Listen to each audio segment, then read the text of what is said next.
Hello friends, అందరికీ నాగుల చవితి శుభాకాంక్షలు. మన భారతీయ సనాతన సంప్రదాయంలో ప్రకృతిని, అందులోని ప్రతి జీవిని దైవంగా భావించి పూజించడం మన ప్రత్యేకత. అందులోనూ కార్తీక మాసంలో వచ్చే పవిత్రమైన పండుగ ఈ నాగుల చవితి. ప్రకృతితో మనిషికి ఉన్న ఈ విడదీయలేని బంధం ఈ నాగ చవితి. మన పురాణాల ప్రకారం ఈరోజు భక్తి శ్రద్ధలతో నాగేంద్రుని పూజిస్తే సమస్త నాగదోషాలు పోతాయని, కుటుంబంలో అందరూ సుఖ సంతోషాలతో ఉంటారని నమ్ముతారు.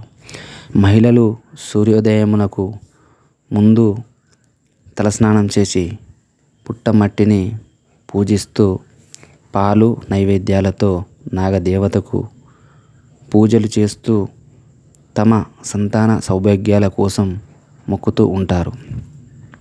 ప్రకృతితో అంతర్భాగమైన పాములను శత్రువులుగా కాకుండా పంటలను రక్షించే క్షేత్ర పాలకులుగా కొలిచే సంస్కృతి మనది.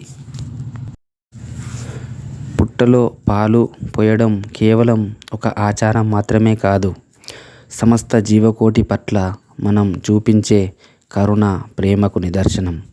సర్వభూతాంతరుడైన ఆ పరమశివునికి ఆభరణంగా, వినాయకుడి ఒంటిపై దండగా నాగేంద్రుడు దర్శనమిస్తాడు.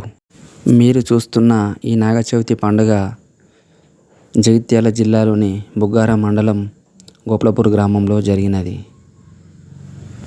ఈ గ్రామం చుట్టుపక్కల ప్రాంతాల నుండి భక్తులు అధిక సంఖ్యలో పాల్గొన్నారు.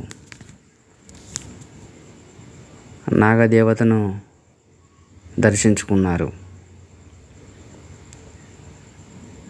ఇక్కడ జాతర కూడా జరుగుతున్నది. ప్రతి సంవత్సరం జాతర కూడా జరుగుతున్నది. ఇక్కడ వచ్చిన భక్తుల కోసం త్రాగడానికి మంచినీరు కూడా ఏర్పాటు చేసినారు.